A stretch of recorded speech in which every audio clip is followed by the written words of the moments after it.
Okay, hello students, आज हम financial management का तीसरा पार्ट लेके आए हैं। उससे पहले की फाइनेंशियल मैनेजमेंट की ऑलरेडी टू वीडियोस आ चुकी है। अगर आपने वो नहीं देखी है तो प्लीज उसे देख लीजिए। आज जो हम टॉपिक डिस्कस करने वाले हैं वो टॉपिक डिस्कस करने वाले हैं आपका फाइनेंसिंग डिसीजन। ये फाइनेंशियल मैनेजमेंट का वो फंक्शन होता है जो उससे किससे डील करता है आपका, वो डील करता है आपका कि कैसे और हम किस तरीके से किस डिफरेंट सोर्सेज से हम पैसे को ऑब्टेन कर सकते हैं या फिर अरेंज कर सकते हैं। फर्म के पास बहुत सारे ऑप्शंस होते हैं, उन अलग अलग ऑप्शंस को एनालाइज करने के बाद फर्म क्या करती है, डिसाइड करती है कि उसको किन अलग अलग ऑप्शन से उनको फंड लेना है। जैसे हम यहाँ पर बात करते हैं, डेफिनेशन देख लेते हैं एक बार। It refers to the determination as to how the total funds, क्या कहता है ये, how the total funds required by the business will be obtained, ये इंपॉर्टेंट लाइन है आपकी, will be obtained from the long term sources. यानी कि firm क्या करती है, इसके अंदर ये डिसीजंस लेती है कि हमारे पास जो भी डिफरेंट ऑप्शंस अवेलेबल है उससे हम कैसे फंड को अरेंज कर सके, कैसे हम फंड्स को एक्वायर्ड कर सके। जैसे for example long term funds की अगर हम बात करें तो फर्म के पास क्या क्या ऑप्शन होता है। सर फर्म के पास इक्विटी शेयर्स होता है, इक्विटी शेयर्स के थ्रू पैसा उठा सकती है, प्रेफरेंस शेयर्स के थ्रू पैसा उठा सकती है, सर रिटेन अर्निंग भी ले सकती है, debentures and long term loan, ये सारे ऑप्शंस फर्म के पास होते हैं। फर्म इन सभी के थ्रू क्या कर सकती है, पैसा उठा सकती है मार्केट से। लेकिन अब हम बात करते हैं कि अगर हम हर एक सोर्स की बात करें तो हर किसी सोर्स का अपना एक पॉजिटिव नेगेटिव पॉइंट होता है, ठीक है। जैसे हम इक्विटी शेयर होल्डर्स की बात करें, ये क्या होता है आपका इक्विटी शेयर होल्डर्स, हम ऑनर्स फंड भी कहते हैं, जिसमें कंपनी शेयर इशू करती है और फिर मार्केट से क्या होती है, फंड रेज करती है।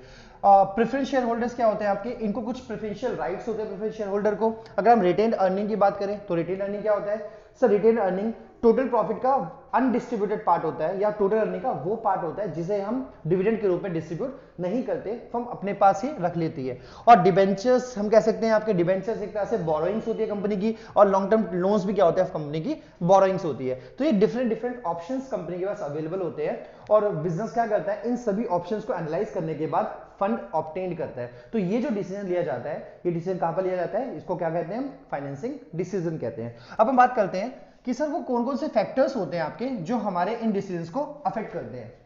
सबसे पहली बात हो गई आपकी कॉस्ट। देखो कॉस्ट का मीनिंग क्या हो गया, कॉस्ट का मतलब होता है कि जब हम किसी भी सोर्स से पैसा उठाते हैं तो उसके बदले में हमको क्या करनी पड़ती है, कुछ पेमेंट करनी पड़ेगी, क्योंकि उसकी कुछ कॉस्ट इन्वॉल्व होती है। जैसे फॉर एग्जांपल अगर हम बात करें इक्विटी की, इक्विटी के केस में, इक्विटी एंड प्रेफरेंस के शेयर एंड प्रेफरेंस, इन दोनों ही केसेस में, प्रेफरेंस इन दोनों ही केसेस में हमको क्या करना पड़ता है, हमको डिविडेंड पे करना पड़ता है। दोनों ही केसेस में डिविडेंड पे करते हैं। बस डिफरेंस क्या होता है आपका, इक्विटी के केस में डिविडेंड फिक्स नहीं होता, और प्रेफरेंस शेयर्स के केस में आपको एक फिक्स्ड डिविडेंड पे करना पड़ता है, ये तो कंफर्म होता है। सर उसके बाद अगर हम बात करेंगे डिवेंचर की, तो डेट के थ्रू अगर हम डेट की बात करते हैं तो डेट में आपको क्या करना पड़ता है, सर डेट में आपको इंटरेस्ट पे करना पड़ता है। ओके, तो यानी कि हर किसी की अपनी कॉस्ट आ रही है। तो अब किस फैक्टर की कितनी कॉस्ट है या किस सोर्स की कितनी कॉस्ट है, ये आपको एनालाइज करना पड़ता है। जिसकी कॉस्ट कम होगी आप उस चीज को प्रेफर करोगे। ओके, तो ये तो पहला पॉइंट होता है आपका। सेकंड पॉइंट की बात करें, रिस्क फैक्टर भी बहुत इंपॉर्टेंट होता है। कैसे, सर अगर हम बात करते हैं कंपैरेटिवली इक्विटी एंड डेट, दो ऑप्शन हो गए हमारे पास, इक्विटी, एक ऑप्शन हो गया हमारे पास debt. Sir equity and debt firm के पॉइंट ऑफ व्यू से अगर हम बात करें तो देखो डेट में आपको फिक्स्ड इंटरेस्ट पे करना पड़ेगा, फिक्स्ड इंटरेस्ट पेमेंट करनी पड़ेगी, ये तो आपको पे करना ही पड़ेगा। और इक्विटी में आपको डिविडेंड पे करना पड़ता है।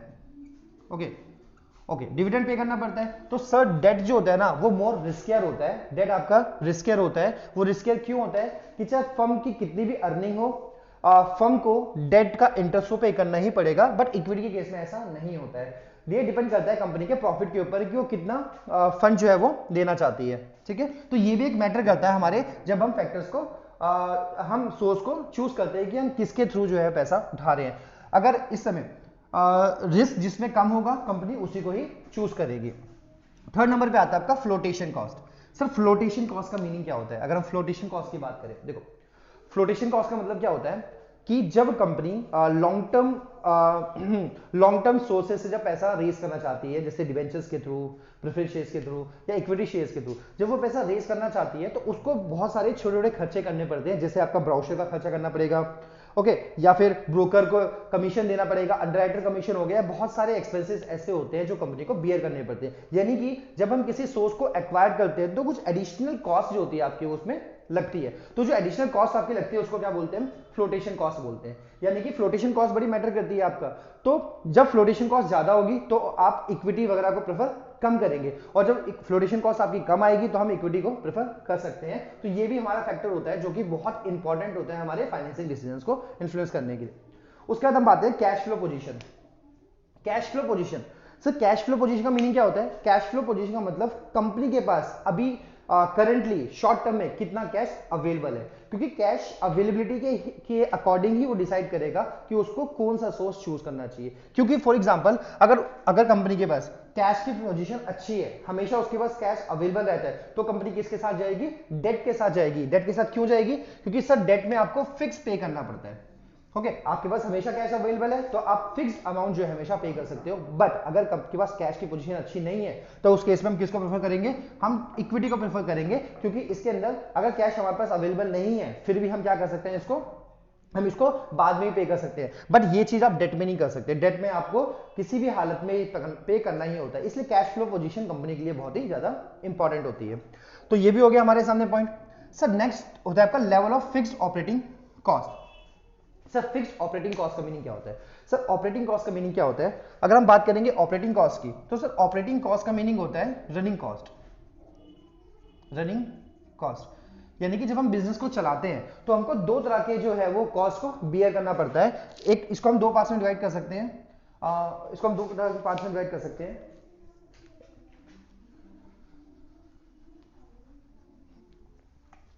ओके कैसे? सर इसमें दो चीजें हो सकती हैं आपकी, fixed operating cost, fixed operating cost इसमें हम इंक्लूड कर सकते हैं। सर इसमें क्या इंक्लूड कर सकते हैं हम? सैलरी हो गया आपका, रेंट हो गया एंड एटसेट्रा, जो बहुत जरूरी होता है बिजनेस को चलाने के लिए। अगर हम ये खर्चा नहीं करेंगे ना तो हमारा बिजनेस चलेगा ही नहीं, तो इसलिए ये बहुत इंपॉर्टेंट है। उसके अलावा फाइनेंशियल ऑपरेटिंग कॉस्ट होती है हमारे पास, financial operating cost. Sir financial operating cost की मीनिंग क्या हो गया आपका? जो भी हमने लोन वगैरह ले रखा है उसकी इंटरेस्ट पेमेंट करना पड़ेगा आपको, तो यहां पर हम लिख देते हैं इंटरेस्ट पेमेंट। ओके, तो ये आपकी फाइनेंशियल ऑपरेटिंग कॉस्ट होती है जो कि आपको किसी भी कंडीशन में बियर करनी ही पड़ती है। तो अगर आप किसी कंपनी की जो फिक्स्ड ऑपरेटिंग कॉस्ट है वो ज्यादा है तो वो डेट प्रेफर नहीं करेगी, क्योंकि ऑलरेडी उसका फिक्स कॉस्ट ज्यादा आ रही है। अगर वो डेट के थ्रू लोन उठाएगी तो उसको और ज्यादा इंटरेस्ट पेमेंट करना पड़ेगा। अगर किसी कंपनी का फिक्स्ड ऑपरेटिंग कॉस्ट कम है तो वो डेट को प्रेफर कर सकती है। तो हमारा ये पॉइंट है जो भी हमारी फाइनेंसिंग डिसीजंस को इन्फ्लुएंस करता है। नेक्स्ट पॉइंट आता है आपका control consideration. Control consideration, sir control consideration इसका मीनिंग क्या होता है? देखो इसका मीनिंग ये होता है, अगर हम बात करें डेट एंड इक्विटी की, debt and equity.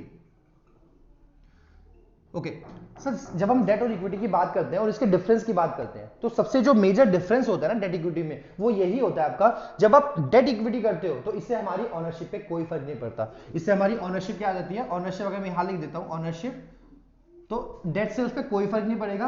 But equity से हमारी जो ओनरशिप होती है वो क्या होती है? रिड्यूस होती है। तो अगर कंट्रोल कंसिडरेशन को भी अगर हम माइंड में रखें तो उस केस में भी कंपनी डिसाइड करेगी उसको डेट इश्यू करना है या इक्विटी इश्यू करनी है। अगर कंपनी चाहती है कि कोई इश्यू नहीं है, कि हम थोड़ा सा हम कॉम्प्रोमाइज कर सकते हैं अपनी ऑनरशिप के साथ में, तो उस समय कंपनी इक्विटी के साथ जा सकती है। लेकिन अगर कंपनी ऐसी पॉलिसी फॉलो कर रही है कि वो कंट्रोल को कम नहीं करना चाहती, तो उस केस में कंपनी क्या करेगी? डेट को प्रेफर कर सकती है, क्योंकि दोनों ही केस में डेट में आपकी ऑनरशिप कम नहीं होगी लेकिन इक्विटी के केस में आपकी ऑनरशिप कम हो जाएगी। तो ये भी माइंड में रखना होता है जब हम फाइनेंसिंग डिसीजंस की बात करते हैं। एंड देन आखिरी हमारे सामने आता है आपका जो लास्ट हमारे पास है स्टेट ऑफ कैपिटल मार्केट। देखो स्टेट ऑफ कैपिटल मार्केट का मीनिंग क्या हो गया? कैपिटल मार्केट की कंडीशन कैसी है? मान लो कि मार्केट अगर बूम का है, अगर सिचुएशन चल रही है बूम की, तो बूम की स्थिति में हमारी मार्केट जो है बहुत ज्यादा तेजी से काम करता है, तो उस केस में जो लोग होते हैं ना वो इक्विटी को प्रेफर करेंगे। लेकिन अगर ऐसा टाइम आपका रिसेशन का टाइम आ रहा है तो वहां पर लोग बाग जो है वो इक्विटी को प्रेफर नहीं करेंगे, वहां पर किसको प्रेफर करेंगे? डेट को प्रेफर करेंगे। तो कंपनी को ये भी ध्यान में रखना होता है कि वो फाइनेंसिंग डिसीजन लेते समय कि इस समय जब वो ये डिसीजन ले रही है तो उसमें मार्केट की कंडीशन क्या है।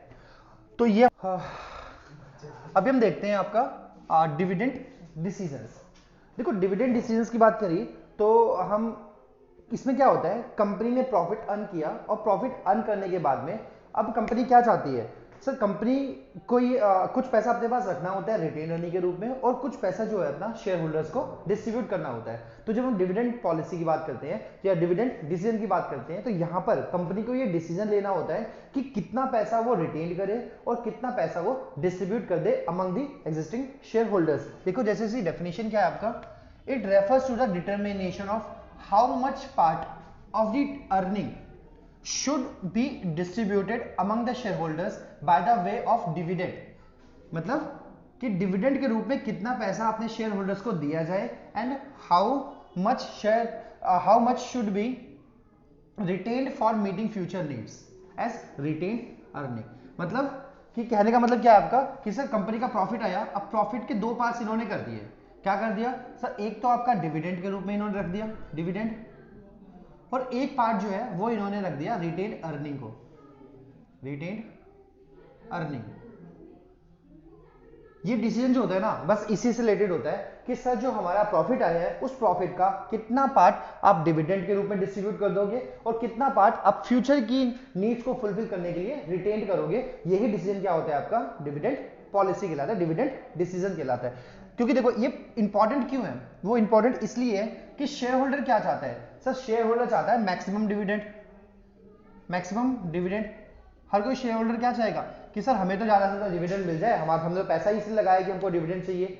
लेकिन फिर मैनेजर बोलेगा हाँ भाई सारा पैसा उठा के तुम्हें दे दूं तो मैं क्या करूंगा, तो मैंने किस लिए पैसा लगाया है सर, मैंने पैसा लगाया है प्रॉफिट के लिए, हायर प्रॉफिट के लिए, हायर प्रॉफिट के लिए, और टू ग्रो बिजनेस, है ना। अब देखो यहां पर दोनों का कंट्राडिक्शन आ रहा है। अगर मैं ज्यादा डिविडेंड दूंगा तो मेरे पास पैसा कम बचेगा, और अगर मैं कम डिविडेंड दूंगा तो भाई शेयर होल्डर नाराज हो जाएंगे। तो यहाँ पर बड़ी दुविधा होती है फाइनेंशियल मैनेजर के लिए कि भाई क्या किया जाए, कैसे इनको खुश किया जाए, कैसे इनको क्या करें हम, भाई कितना दे और कितना ना दे। यही जो डिसीजन आपको लेना होता है, इसी डिसीजन को क्या बोलते हैं हम, डिविडेंड डिसीजंस कहा जाता है। ओके, अब बात करते हैं सर ये वो कौन से फैक्टर्स होते हैं, जो फैक्टर्स होते हैं जो हमारे डिविडेंड डिसीजंस को अफेक्ट करते हैं, यानी किन किन चीजों के ऊपर ये चीज डिपेंड करती है। सबसे पहले बात करते हैं सर अर्निंग। अर्निंग का मीनिंग क्या हो गया सर, अर्निंग का मीनिंग हो गया आपका प्रॉफिट। सर कितना प्रॉफिट हमने अर्न किया है ना, पहली बात तो इसी के ऊपर डिपेंड करेगा आपका कि डिविडेंड कितना दोगे। यार जेब में आया पैसा नहीं, कहां से दे दे डिविडेंड, ये वाली बात होती है ना। तो जब हमारे पास पैसा ही नहीं आया, हमारी अर्निंग ही बहुत कम हो रही है, तो उस केस में कैसे डिविडेंड दोगे आप, ठीक है। तो पहला पॉइंट तो ये हो गया आपका, अर्निंग डायरेक्टली इन्फ्लुएंस करती है हमारी डिविडेंड को। सेकंड नंबर पे stability of the earning. Sir इस बार तो मैंने बहुत पैसा कमा लिया, अगली बार क्या हो गया, पैसा ही नहीं आया मेरे पास, या हो सकता है कि 2 साल में अच्छा काम कर रहा था, तीसरे साल में लॉस हो गया। तो ये जो अर्निंग तो इंपॉर्टेंट है ही, बाकी अर्निंग जो है ना वो स्टेबल भी रहनी चाहिए। जब आपकी स्टेबल अर्निंग होती है ना, उस केस में आप डिविडेंड अनाउंस कर सकते हो। जैसे मैंने इस बार मेरी अर्निंग ज्यादा आई, मैंने डिविडेंड अनाउंस कर दिया, अगली बार मेरी अर्निंग आई थी मैंने डिविडेंड दिया नहीं, शेयर होल्डर बोलेगा भाई हमारा पैसा खा गया, अब क्या करेंगे उस केस में। तो होना क्या चाहिए, हम पहले ये देखेंगे कितना स्टेबल अर्निंग हम कर रहे हैं। जब हमको पता चल जाए कि हाँ मेरी हर बार इतनी अर्निंग आएगी, तो उसी के अकॉर्डिंग मुझे क्या करना चाहिए, डिविडेंड जो है वो अनाउंस कर देना चाहिए। ओके, थर्ड नंबर पे बात करते हैं, हमारा क्या है आपका, स्टेबिलिटी ऑफ द डिविडेंड। इसे इसका मतलब क्या हो गया, इसका मतलब ये हो गया कि सर लेट सपोज करो 2013, 2014 एंड 2015 दो सिचुएशन है आपकी। एक सिचुएशन है आपने लगभग लेट सपोज पर शेयर आपने 900 रुपए, 850 रुपए और 910 रुपए, और एन एवरेज आप लगभग बराबर डिविडेंड दे रहे हो। दूसरी सिचुएशन में आपने एक बार तो 900 दिया, लेकिन एक बार सीधा 200 पे आ गए, और फिर आपने क्या कर दिया, 500 दे दिया। सर ये देख रहे हो ना, आपका ये स्टेबिलिटी नहीं है आपके। या फिर हो सकता है कि आपने 2015 में क्या किया, 2015 में आपने नील, सर दिया ही नहीं डिविडेंड। ये ना हमारे सामने कि भाई हमने एक केस में तो हमने ऑन एन एवरेज लगभग बराबर डिविडेंड अनाउंस किया, दूसरे केस में हमने 2013 में तो इतने ज्यादा डिविडेंड दिया, 2014 में कम डिविडेंड दिया, 2015 में दिया ही नहीं। अब इससे होगा क्या सर, इससे गलत मैसेज जो है वो शेयर होल्डर्स को जाएगा। ऐसा हो क्यों रहा है सर, ये डिपेंड करता है कि हमारी अर्निंग कम रही होगी उस साल में, अब और सारे फैक्टर्स हो चुके होंगे, लेकिन शेयर होल्डर्स के मन में तो यही जाएगा ना यार हमको एक स्टेबल डिविडेंड नहीं मिल रहा है। तो इस केस में कंपनी कौन सी पॉलिसी फॉलो करेगी, कंपनी हमेशा ट्राई करेगी एक स्टेबल डिविडेंड पॉलिसी को अडॉप्ट करने की, जिसमें क्या होगा वो हर बार लगभग ऑन एन एवरेज सबको इक्वल ही डिविडेंड जो है वो डिस्ट्रीब्यूट करेगी। ये बहुत इंपॉर्टेंट होता है, ये डिसीजन जो होता है फर्म के लिए, stability of the dividend. Then उसके बाद आते हैं आपके growth opportunities. Sir growth opportunities का मतलब क्या हो गया, सर ग्रोथ अपॉर्चुनिटीज का मतलब होता है कि बिजनेस को ग्रो करना और आने वाली जो भी हमारे पास अवसर है उनको लाभ उठाना। तो जितने भी अवसर आपके पास आने वाले हैं, जो भी अपॉर्चुनिटीज हमारे पास आने वाली है, उसको अगर आपको गेन करना है तो उसके लिए आपको क्या होना चाहिए, आपके पास फंड अवेलेबल होनी चाहिए। अगर आपके पास फंड अवेलेबल नहीं होंगे तो आप कैसे उन अपॉर्चुनिटीज को ग्रैब्स करवाओगे। तो इसके लिए आपको क्या करना चाहिए सर, अगर आप अपने आप को ग्रोथ अपॉर्चुनिटीज को ज्यादा करना चाहते हो तो उस केस में आप डिविडेंड क्या करो, कम अनाउंस करो। क्योंकि जब कम डिविडेंड अनाउंस करोगे, देखो डिविडेंड यहां पर कम होगा, डिविडेंड आपका डिविडेंड लेस है, तो लेस डिविडेंड से आपकी रिटेन अर्निंग क्या होगी, रिटेन अर्निंग आपकी ज्यादा होगी। रिटेन अर्निंग से आपके पास अवेलेबिलिटी क्या होगी फंड की, वो भी क्या होगी आपकी ज्यादा होगी। तो देखो ये ग्रोथ अपॉर्चुनिटीज में हम समझ में आ गया होगा सर, अगर हम डिविडेंड कम अनाउंस करेंगे तो हमारे पास रिटेन अर्निंग ज्यादा होगी, और रिटेन अर्निंग ज्यादा होगी तो हमारे पास फंड की अवेलेबिलिटी ज्यादा होगी, और फंड की अवेलेबिलिटी ज्यादा होगी तो इस केस में आप ज्यादा अच्छे तरीके से प्रोजेक्ट को या अपॉर्चुनिटीज को आप क्या कर पाओगे, यूज कर पाओगे। तो ये भी पॉइंट हो गया हमारे सामने जो इंपॉर्टेंट था। अगला आता है cash flow position. Sir cash flow position का मतलब हमारे पास कितना कैश अवेलेबल है। तो अगर हमारे पास ज्यादा कैश अवेलेबल है तो आप डिविडेंड अनाउंस कर सकते हो, बट हमारी अगर कैश की पोजीशन की खुद ही लंका लगी हुई है तो उस केस में आप कैसे जो है वो डिविडेंड दोगे, हमारे पास खुद ही कैश नहीं है, हम आगे कैसे डिविडेंड अनाउंस कर दे। ठीक है, ये भी बहुत इंपॉर्टेंट होता है। लास्ट में आता है ये अगला पॉइंट है आपका टैक्सेशन पॉलिसी। देखो टैक्सेशन पॉलिसी क्या होती है ना, ये टैक्स और डिविडेंड डायरेक्टली हम एक दूसरे से संबंधित कह सकते हैं। कैसे, जब टैक्स ज्यादा होता है तो उस केस में आप डिविडेंड कम अनाउंस करो। क्योंकि देखो क्या कह रहा हूं मैं, जब आपका टैक्स ज्यादा है तो डिविडेंड आप कम अनाउंस करो, उस केस में आप कम डिविडेंड दो। और जब आपका टैक्स कम लग रहा है तो उस केस में आप डिविडेंड क्या कर सकते हो, आप ज्यादा अनाउंस कर सकते हो, क्योंकि इससे क्या होता है ना, हमको टैक्स का बेनिफिट मिल सकता है। तो इसी के थ्रू हम टैक्स का बेनिफिट भी ले सकते हैं। तो ये हमारा पॉइंट हो गया अगला, जो भी बहुत इंपॉर्टेंट होता है। अगला शेयर होल्डर्स प्रेफरेंस। देखो दो तरह के शेयर होल्डर होते हैं। एक क्या होते हैं, एक शेयर होल्डर ऐसे होते हैं जो आपके रेगुलर इनकम चाहते हैं, रेगुलर इनकम। ओके, एक शेयर होल्डर ऐसा ग्रुप होता है जो रेगुलर इनकम चाहता है। सर एक ऐसा भी ग्रुप होता है जो क्या चाहता है आपका, वो कैपिटल गेन चाहता है, कैपिटल गेन। सर कैसे, देखो समझो, कैपिटल गेन का मतलब क्या हो गया कि जो भी शेयर्स आपने लगाए हुए हैं उसकी वैल्यू बढ़े, इसको क्या बोलते हैं हम, कैपिटल गेन कहते हैं। तो कैपिटल गेन होगा कैसे यार, आपने अगर कंपनी के पास पैसा छोड़ दिया तो कंपनी उसको रीइन्वेस्ट करेगी, बिजनेस को बड़ा करेगी, इससे आपकी कंपनी की वैल्यू बढ़ेगी, कंपनी की वैल्यू बढ़ने की वजह से आपकी शेयर्स की भी वैल्यू बढ़ेगी और अल्टीमेटली आपको कैपिटल गेन हो जाएगा। दूसरी तरफ कुछ ऐसे शेयर होल्डर्स होते हैं जो रेगुलर इनकम चाहते हैं, उनको कोई फर्क नहीं पड़ता कैपिटल गेन से, वो चाहते हैं कि भाई हमको फिक्स अमाउंट जो है ना प्रॉपर्ली मिलता रहे। तो वो उसके ऊपर डिपेंड करता है कि कंपनी क्या करेगी। अगर आपके पास ज्यादा मेजॉरिटी में ये पहले क्लास के लोग हैं तो उस केस में कंपनी डिविडेंड अनाउंस करेगी। अगर लेकिन कंपनी के पास अगर सेकंड क्लास के लोग ज्यादा हैं तो उस केस में कंपनी क्या करेगी, कम डिविडेंड अनाउंस कर सकती है, आगे पैसा रख सकती है इन फ्यूचर इन्वेस्ट करने के लिए। थर्ड नंबर पे होता है आपका stock market reaction. Stock market reaction का मतलब क्या हो गया, देखो स्टॉक मार्केट रिएक्शन में कह सकते हैं कि जब कंपनी डिविडेंड अनाउंस करती है तो मार्केट में पॉजिटिव सिग्नल जाता है। तो जब मार्केट में कंपनी पॉजिटिव सिग्नल देना चाहती है तो उस केस में कंपनी क्या करेगी, डिविडेंड अनाउंस कर देगी।